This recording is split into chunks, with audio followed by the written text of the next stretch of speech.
In late June 2010, 6-year-old Atomu Imoto Morehouse, known to his family as Mochi, vanished from his Washington state home. Mochi's father, Jeffrey Morehouse, had been granted sole custody of the boy in 2007 due to serious concerns about the child's mother, Michio Imoto Morehouse. A court order barred Michio from taking Mochi out of the state, and the authorities were instructed to deny an American passport for the child. And yeah, emphasis on American passport. Keep that in mind. Despite these precautions, in late June 2010, Jeffrey received a phone call no parent ever wants. The police informed him that his ex-wife and son were missing. He knew immediately what had happened. Mochi had been abducted and taken to Japan by his own mother. The disappearance unfolded swiftly. Just a week earlier, around Father's Day 2010, Jeffrey had dropped Mochi off for an unsupervised court-appointed visitation. Court records show that in May 2010, Michio secretly purchased plane tickets to Japan for herself and Mochi. Michio managed to secure a Japanese passport for Mochi and set up her flight for June 23, 2010, just a few days after Father's Day. That day, she boarded a flight from Seattle to Tokyo's Narita Airport, whisking her 6-year-old son out of the country. Once the abduction came to light, Washington state authorities and federal agencies mobilized. But their efforts were complicated by international barriers. Bellevue police, who searched Michio's apartment, found signs of a hasty departure. By October 2010, King County prosecutors had filed a felony custodial interference charge against Michio, and a warrant for her arrest was issued. The case became a criminal matter, yet with mother and child on foreign soil, U.S. law enforcement couldn't reach them. Federal authorities, including the FBI and State Department, were notified of Mochi's disappearance and communicated with the Japanese government through diplomatic channels. In practice, however, none of these efforts could compel Japan's cooperation. At the time, Japan had not signed the Hague Convention on International Child Abduction, a treaty that obligates countries to return abducted children to their home country. Japanese law didn't recognize foreign custody orders, meaning that despite Jeffrey's sole custody rights under U.S. law, Japanese authorities were under no obligation to assist. As one contemporary report noted, Japan was seen as a black hole for parental abductions, and once a child was taken there by a Japanese parent, it was nearly impossible to get them back. Jeffrey refused to give up, and he pursued every legal avenue on both sides of the Pacific. In the U.S., he maintained his custody rights and pressed for enforcement, but the real battle shifted overseas. In an unusual move, Jeffrey filed for enforcement of his custody order in Japan. In 2014, a family court in Japan issued a landmark ruling recognizing Jeffrey's American custody order as valid in Japan, and an appeals court upheld that ruling in 2017. And yes, you heard me right. The issue of whether the custody order was valid in Japan took a full 7 years after the abduction itself. This win was big, and it meant that on paper, Jeffrey had officially won custody in Japan too. Yet these victories proved hollow, and there was no mechanism to enforce the return of Mochi against his mother's will. Simply put, despite the court order being in place, the actual mechanism for getting him back was non-existent. Even with court orders in his favor, he was no closer to seeing his son. As a quick aside, I was also able to find a grim statistic. More than 500 American children have been abducted to Japan since the mid-1990s, and virtually none have been returned. I wasn't able to find statistics for other countries, but given Japan's position on foreign custody orders, this appears to have become a significant issue in other parts of the world as well. This led to significant scrutiny and political pressure, and Japan finally joined the Hague Convention in 2014, but enforcement has remained very weak.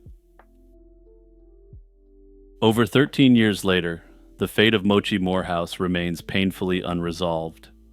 All evidence indicates Mochi has lived in Japan since 2010, but his exact whereabouts and whether he knows of his father's efforts are unknown. It's believed that Mochi and his mother have been in Toyama Prefecture, where Michio's family lives. Jeffrey's attempts to get information from the maternal relatives have been met with a complete wall of silence. By all accounts, the boy, who is now a young adult, has been kept entirely out of contact with his father. In a sad twist to this already disturbing case, it's been speculated that Mochi has been told that his father abandoned the family, or worse. As of 2025, Michio Imoto Morehouse remains a fugitive wanted in the U.S., and Mochi is potentially entirely unaware that his father continues to search for him. That said, Mochi is now an adult, and I naturally have to question why he's apparently never looked up his case. Anyway, I'd like to hear your theories on this in the comments, since there's about 1 million potential possibilities I can think of. On June 18, 1982, a terrified voice rang out over a Virginia 911 line. "Please hurry, he's come back." Those were the last words 20-year-old Kelly Dove ever spoke to a police dispatcher before the line went silent. More than 4 decades have passed since that night, and her fate remains entirely unknown. Kelly Dove was a 20-year-old wife and mother of a 4-year-old daughter, living a quiet life in Virginia. In 1982, she and 2 of her sisters worked as clerks at the Imperial gas station in Harrisonburg. On the night of June 17, 1982, Kelly wasn't even supposed to be there, but she had kindly swapped shifts with her sister Rose. The station sat on a relatively isolated stretch of road, and that night Kelly was working the overnight shift alone. Sometime after 2 a.m., a male customer began harassing Kelly and exhibiting obscene behavior. Feeling unsafe, she dialed 911 at 2:27 a.m. and reported that a man was bothering her. She told the dispatcher that he was dressed improperly, and given the tone of the call, she was clearly trying to communicate that the man had been exposing himself. Kelly asked if an officer could come keep an eye on the place and make sure she was safe. The dispatcher said help was on the way, and indeed a police unit was dispatched to the station. However, the location was quite isolated. Moments later, before any officer arrived, Kelly called 911 a second time at 2:29 a.m. Now her voice was frantic, and she noted that the same man had come back. She said he was outside using the payphone to call her with lewd remarks, and she pleaded for the police to hurry. "Please hurry, he's come back," Kelly begged, her fear evident. She managed to describe his car as a silver or gray Ford before the line suddenly went dead. The cops reached the gas station within minutes of that last call at 2:31 a.m., but by then Kelly was gone. This was only 4 minutes from the initial call, indicating just how quickly things had escalated. The cops rapidly entered, likely expecting that they would be on time given how quickly they arrived, but what they found was so much worse.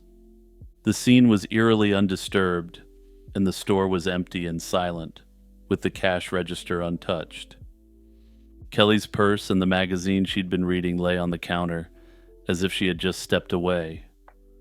There were no signs of a struggle or robbery, and nothing to indicate a fight had taken place. Investigators later estimated it might have taken as little as 15 seconds for the kidnapper to grab Kelly, force her into a vehicle, and flee. Kelly's family believes the attacker must have been armed, since she was feisty, and likely would have fought back if able. In the aftermath, a nearby store clerk reported seeing a young white male with blonde or light brown hair in a gray car lurking in the area around 2 a.m. Police considered this a solid lead, and even created a composite sketch of the suspect based on that description. Detectives also noticed a very telling and disturbing pattern. The gas station had frequently received obscene phone calls when women worked the night shift. After Kelly's disappearance, those harassing calls virtually ceased. Only one disturbing call was reported in the 6 weeks following her abduction. This abrupt stop suggested that the person making those calls may have been the same man who took Kelly, and that he had now fled or gone silent. Regrettably, the trail in Kelly's case ended up turning cold very fast. Police canvassed the area and questioned known troublemakers around town. Several suspects were interviewed in 1982, including at least one man with a record of exposure, but no arrests were made due to lack of evidence. Frustratingly, the crime scene itself yielded few clues. In what I can only call a bizarre turn of events, the station wasn't immediately sealed off, and it even reopened to customers that morning. Officers decided not to dust for fingerprints, reasoning that too many people had been through the store to isolate any one person's prints. Further, they reasoned that since it was a gas station, any prints recovered could have an innocent explanation. Now, to throw in my 2 cents here, I think this reasoning is problematic, especially given that there was a description of the vehicle and a description of the man. Further, given that multiple women had heard the obscene phone calls before, the voice of the man could have been recognized by the station attendants. I've never specifically heard of a vocal police lineup being used before, but hey, maybe that could have been used here. If the fingerprints, the physical description, and the voice and vehicle matched up, that would have likely given the cops probable cause to search the man's property and truck. Of course, I'll admit that hindsight is 20/20, but this seems to be an incredibly significant oversight, at least to me. With no physical evidence or definitive suspect, the case stalled out hard.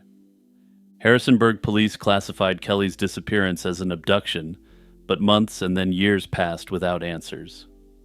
In 1989, Kelly Dove was declared legally deceased, based upon the combined evidence of everything that happened that fateful night.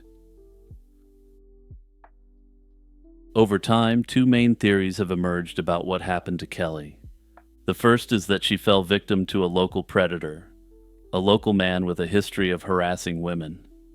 Kelly's friends and family have long suspected a certain man she knew from high school. This individual, who has never publicly been named, had prior incidents of exposure and obscene calls on his record. It's easy to see how his past behavior aligns with what happened. Investigators have indicated that their prime suspect is indeed someone who likely knew Kelly. However, there's a clear weakness in this theory. Kelly had seen the man quite clearly, and if she had an inkling of who he was, she might have given a name. That said, it's hard for me to imagine the fear and adrenaline that was running through Kelly at that moment. But I do think this places a major question mark on this theory. Also, it's notable that the cops said that their prime suspect knew Kelly, not that they knew each other. This may indicate that they believed that he was stalking her, and that he was entirely unknown to her outside of the disturbing phone calls. The second theory is that a complete stranger abducted Kelly, possibly a roaming serial offender who happened upon the isolated gas station that night. Detectives acknowledged that her case could fit the pattern of a transient predator active in the early 1980s. In this scenario, the crime was one of pure opportunity. A dangerous passerby saw a lone woman and seized the moment. Some believe that the attack didn't appear targeted at Kelly personally, which is consistent with a random offender. Investigators haven't ruled out this possibility, not wanting to overlook an outlier who might have been responsible. Decades passed with little movement in the case, but in 2020, the Harrisonburg Police Department reopened Kelly's file with fresh eyes. Old evidence was resubmitted for modern testing, and investigators re-examined the case using advanced forensic techniques. By 2022, they announced a breakthrough. The suspect list had been narrowed from several people down to one. They didn't name this person publicly, but hinted it was someone who had been looked at before. It's also unclear how they have such a high degree of certainty, but I suspect there's the possibility that some genetic material may have been discovered at the scene. From there, it's possible that the cops utilized genetic genealogy or just an old-fashioned DNA database to figure out who the guy likely is. That said, given that the breakthrough came in 2022, I suspect it was genetic genealogy. Also, I'm just going to mention it again, but if the investigators had fully shut down and investigated the crime scene and gotten all the prints, we may be closer to a resolution. I really hope the decision to put reopening a gas station above a complete investigation won't allow the perpetrator to live free for the rest of his days. There's been no updates on the case since 2022, but I strongly suspect that the next time I talk about Kelly Dove's case, it'll be in an update video explaining how it was solved. Hey everyone, it's Jimmy here, just reminding you to hit that like button, subscribe, and also turn on all notifications. Also, if you want solved true crime cases, check out my channel, Lazy Chill True Crime, which is also available in audio-only form wherever you get your podcasts. Just search up Lazy Chill True Crime and bam, you'll pull it up. In the remote West Texas Chihuahua Desert near the small town of Marfa, people have long reported truly mysterious lights that appear and dance on the horizon at night.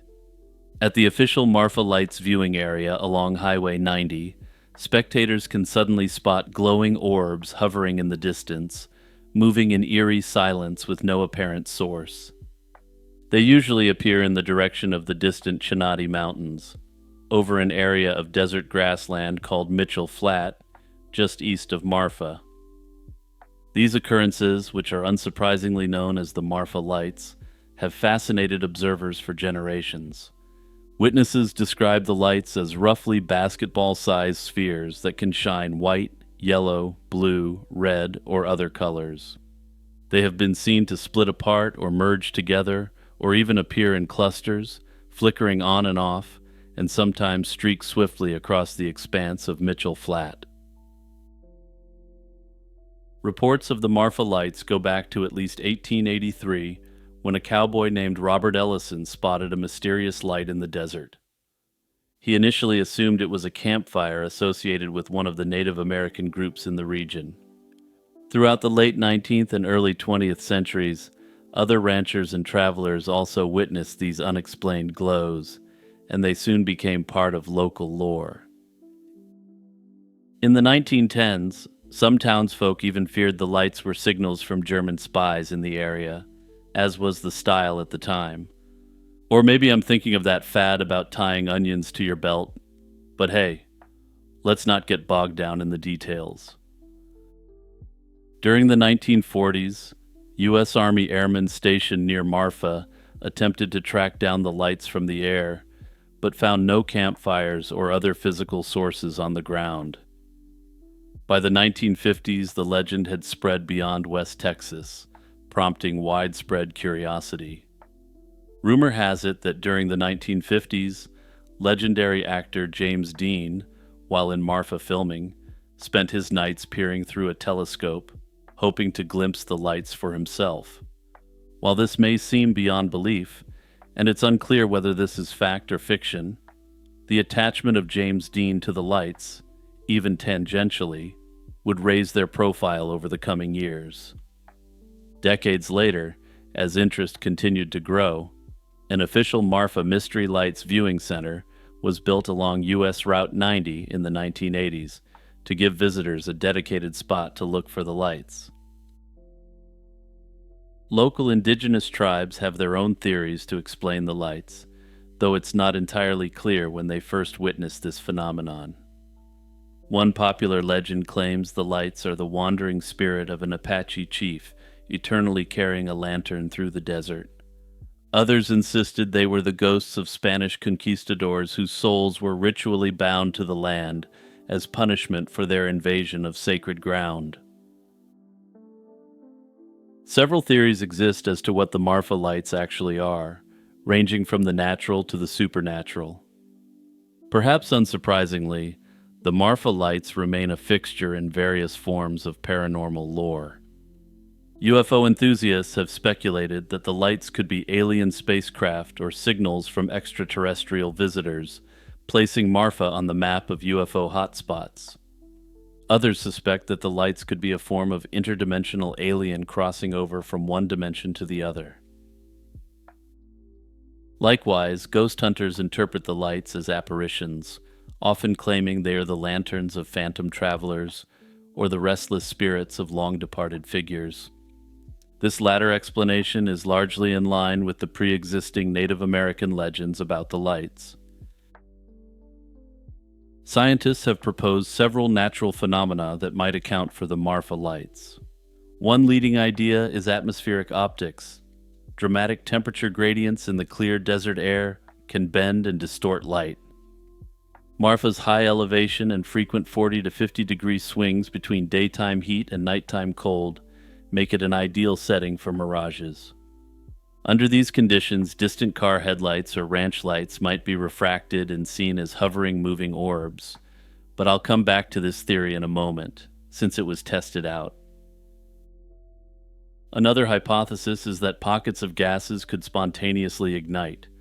Decaying organic matter can produce methane and phosphine gas that ignite upon contact with oxygen, creating brief, ghostly lights. Although Marfa's terrain isn't marshy, it does sit above petroleum-rich underground formations. Under this theory, pockets of gas seeping to the surface could, in theory, flare into glowing orbs when ignited. This would be analogous to swamp gas flames seen in wetlands, adapted to the dry desert environment. However, this offers little explanation for why the lights can't be seen up close. Others have offered additional geologically based explanations for what's really happening at Marfa. The local geology includes igneous rocks rich in quartz, which can emit small electric charges when under mechanical stress. Some researchers propose that subtle shifts or strains along fault lines could produce an electrical discharge or glow. Still others claim that the region is particularly suited to the development of ball lightning.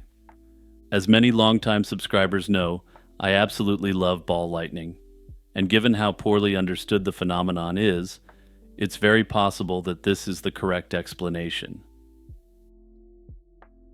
Notably, multiple scientific investigations have tried to demystify the Marfa lights by finding their source. In 2004, a University of Texas at Dallas team set up instruments at the Marfa lights viewing site and found that every light they observed lined up exactly with the headlights of cars. However, not everyone is convinced that every sighting has been explained. A long-term monitoring project, using automated cameras over many years, documented about 60 unexplained light events between 2000 and 2009. Notably, these are light events that can't be attributed to any other cause. Overall, it looks as though the Marfa lights have multiple explanations, and this is a place I definitely want to check out at some point in the fairly near future. If you've been to Marfa and seen the lights, let me know your experience in the comments. In early 2023, a chilling mystery unfolded in the Greater Toronto area. A 53-year-old Chinese-born Canadian lawyer named Isabella Dan left her Markham condominium one March evening and was never seen again. Friends grew concerned when they couldn't reach her, and soon the disappearance of this successful professional would captivate the public and confound investigators. But new details emerged, hinting at dark complications beneath the surface, and perhaps this apparently successful attorney wasn't who she said she was. On March 3, 2023, Isabella Dan was last seen around 8:30 p.m.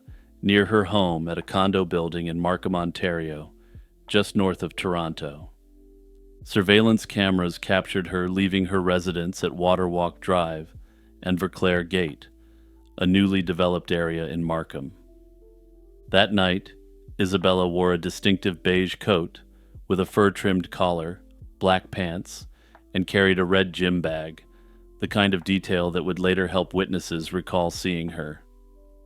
She stepped into a gray Porsche Cayenne SUV driven by a business associate waiting out front, departing from her building shortly after 8 p.m. According to police, this associate later told investigators he dropped Isabella off to meet another person at an unspecified location. Beyond approximately 8:45 p.m. that night, Isabella Dan vanished without a trace. When work associates realized they couldn't reach Isabella in the days after March 3rd, concern quickly mounted. It was unlike her to fall completely out of contact, especially given her professional responsibilities. By March 9th, York Regional Police publicly announced Isabella as a missing person. Responding officers canvassed the area around her condo and soon discovered Dan's personal vehicle, a gray Land Rover SUV, abandoned on a street near her building. Strikingly, the Land Rover was not parked in the condo's underground garage where she would normally keep it, but out on the street in front of the building. Inside her home, police found signs of an interrupted routine. There was fresh food left out and personal items left behind in a manner that friends described as out of character. The stage was set for an investigation into what was looking less like a voluntary absence and more like something sinister, at least according to the police. York Regional Police quickly deemed the circumstances of Isabella Dan's disappearance suspicious. Throughout the spring of 2023, police made repeated public appeals, hoping to generate leads. Detectives asked anyone who had been in the relevant areas on March 3rd to check for any dashcam or security footage that might have captured Isabella or the vehicles involved. Officers also reached out to members of her gym, since Dan was known to be an avid member of a fitness club near her home. Perhaps someone from her regular workout class had chatted with her in the days prior, or knew of plans she'd mentioned. This outreach proved fruitless, as it turned out that Isabella Dan was a very private individual. Even months into the case, police admitted they struggled to find people in her life who could offer any meaningful personal insights. The friends she knew were all work associates, but they could only speak to her quote-unquote good work ethic, but they couldn't comment on anything in her personal life whatsoever. The cops came out and publicly admitted that her personal life was entirely a mystery to them. As police dug deeper, troubling facts about Isabella Dan's professional affairs began to surface.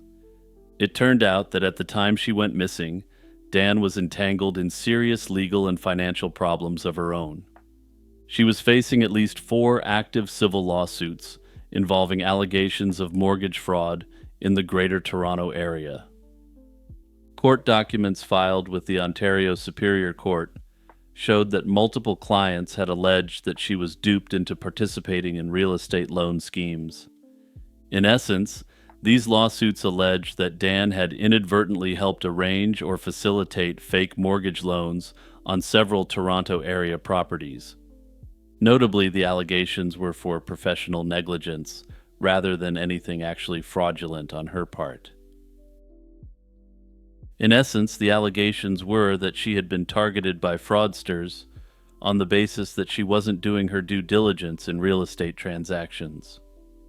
Notably, the Law Society of Ontario, which oversees lawyers in the jurisdiction, had been investigating Dan for professional misconduct by the time she disappeared. This investigation, along with potential disciplinary action, was separate from the civil lawsuits she faced. To put it mildly, Isabella Dan appears to have found herself between a rock and a hard place. To date, no definitive evidence has surfaced to explain what happened to Isabella Dan after that fateful March evening. Investigators and the public have grappled with two primary theories, each with unsettling implications. The first, and the one police themselves lean toward, is that Dan met with foul play. In other words, she was harmed or abducted by someone because of circumstances surrounding her professional life.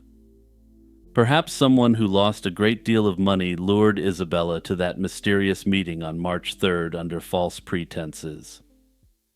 The fact that she was dropped off to meet an unknown person at an imprecise location that night stands out as deeply suspicious. Investigators have never identified the person she was supposedly going to meet, nor have they clarified the purpose of that meeting.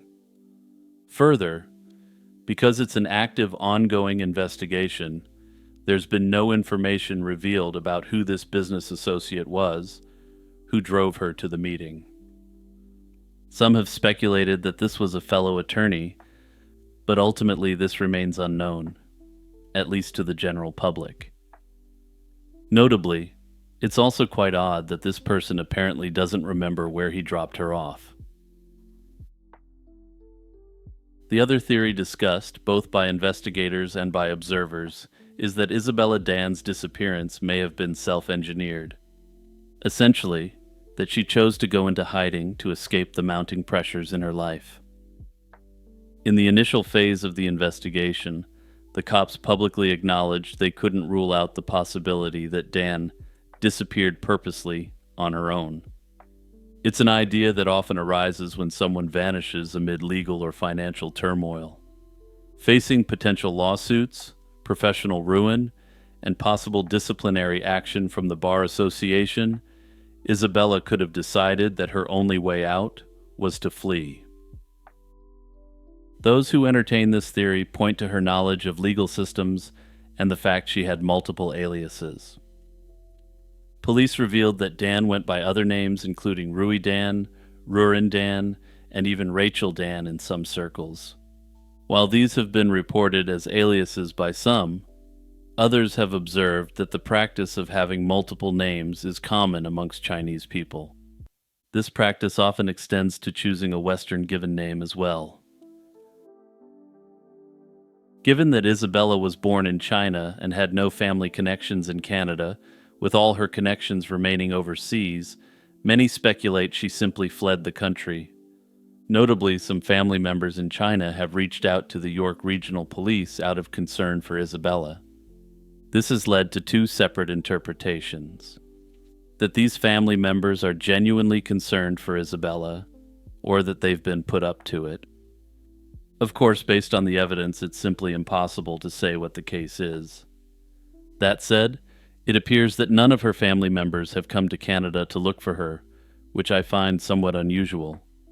That said, it sounds like she may have been the sort of person who was socially isolated to begin with, and maybe this extended to familial relationships as well.